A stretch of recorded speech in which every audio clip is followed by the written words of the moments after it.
Nem as defesas dos golpistas questionaram a tentativa de golpe. Vem comigo. Antes de seguir, gostaria de pedir seu like nesse vídeo e sua inscrição nesse canal. Peço também, caso você possa e queira, sua contribuição clicando no botão Valeu ou se tornando membro aqui do blog do Cadu Amaral, clicando no botão Seja Membro. Os membros do blog do Cadu Amaral têm acesso a conteúdos exclusivos e assim você ajuda a mais um espaço de luta contra o fascismo à brasileira. Ao final do vídeo, deixe seu comentário, concorde, discorde ou complemente. Mas sempre se lembre que só não vale xingar, nem falar da mãe do povo. Compartilhe esse vídeo em todas as suas redes sociais e também no WhatsApp e no Telegram, se você tiver. E lembrando que se você é de Alagoas, você pode assistir ao blog do Cadu Amaral na TV Com Maceió, canal 12 da NET.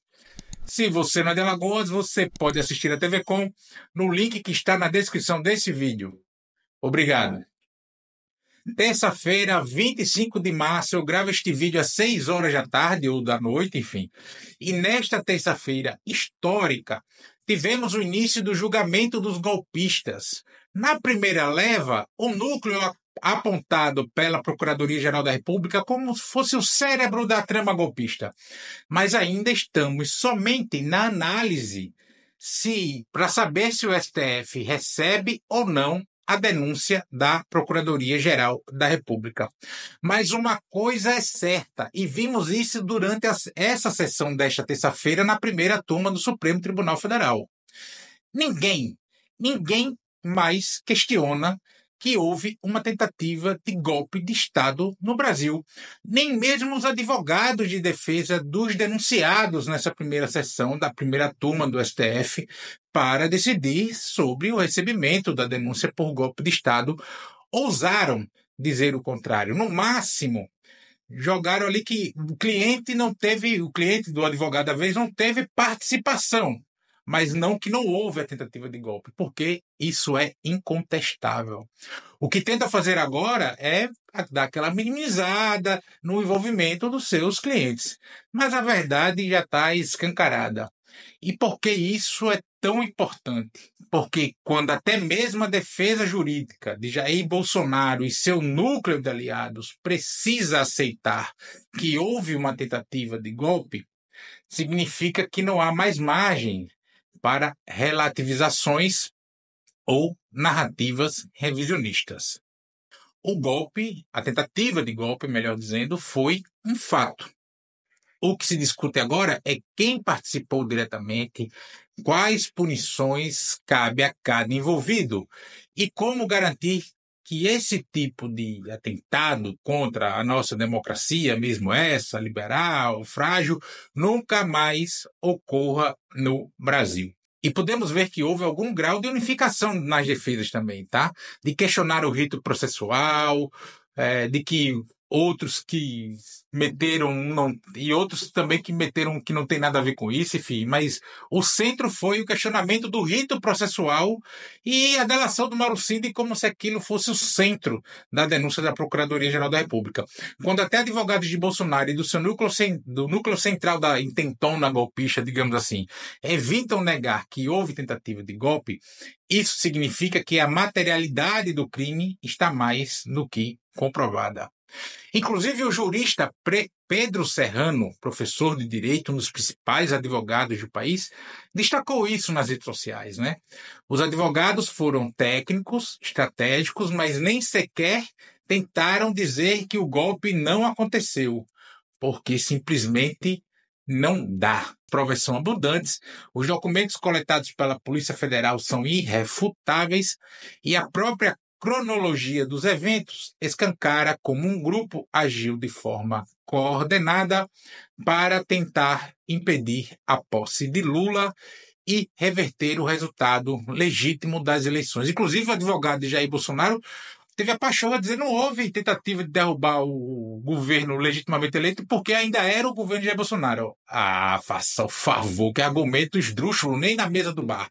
A Polícia Federal fez um trabalho impecável e agora estamos vendo o resultado. Um processo robusto com provas claras contra aqueles que tentaram rasgar a Constituição e se manter no poder à força. E essa força não foi simbólica ou meramente retórica. Não estamos falando de um protesto, melhor dizendo, perdão, desorganizado, mas de uma conspiração articulada com militares envolvidos, políticos alinhados, empresários financiando e uma rede digital operando para manipular a opinião pública. E as tais milícias digitais, o Alexandre de Moraes foi cabo valente. Daqui, não importa as domésticas, né, ou as do exterior, porque o Brasil é um país independente e soberano. E quem achava que o STF ia pegar leve, o Alexandre de Moraes não deixou passar nada, né? Todas as teses das defesas, nas chamadas preliminares, foram derrubadas. Nada de falar que não tiveram acesso às provas, porque tiveram sim. Inclusive, Alexandre de Moraes mostrou lá o acesso das provas nos autos. Né? Nada de dizer que a PGR dificultou a defesa, a própria corte, como eu acabei de falar, mostrou o material que estava disponível o tempo todo. Não houve confusão, não houve excesso de documentos para dificultar a análise. Cada passo da investigação foi transparente e seguiu rigorosamente os trâmites legais. O que há, na verdade, é um desespero por parte da defesa de tentar criar brechas onde não existe. E mais, não adianta tentar alegar que as delações foram forçadas, como muitos levantam essa tese, ou que a delação premiada do Mauro Cid foi irregular. Tudo foi feito com acompanhamento jurídico dentro de normas estabelecidas pelo Poder Judiciário.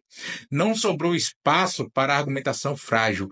O STF foi cirúrgico ao expor que a organização criminosa tinha plano, método e ação concreta para derrubar o governo eleito, o governo de Lula, presidente, e Geraldo Alckmin, vice.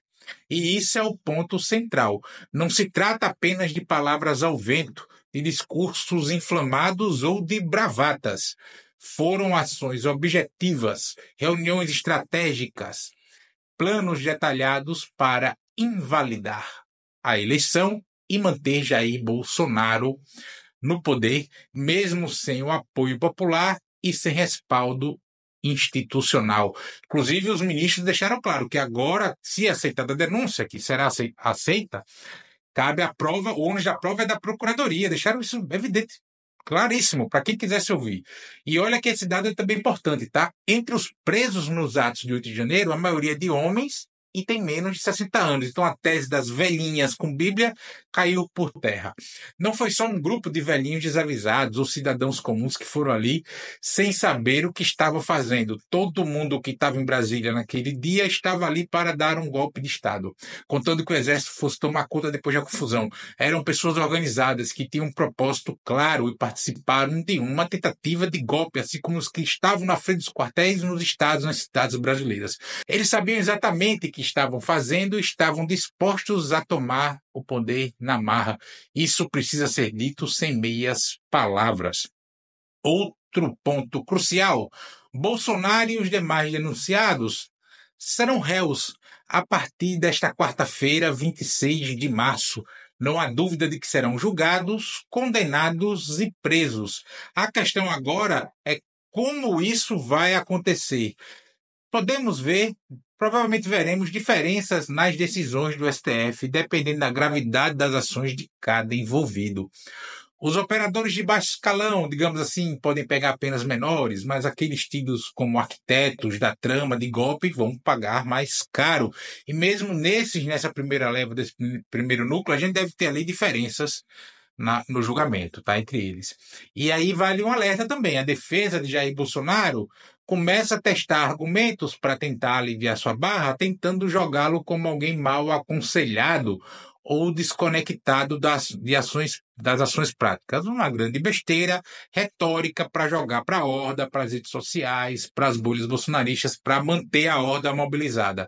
Mas não se enganem, ele sabia, evidentemente, incentivou, planejou e tentou consumar o golpe, foi para os Estados Unidos para criar um álibi para o 8 de janeiro. O Brasil já entendeu que a democracia precisa ser protegida.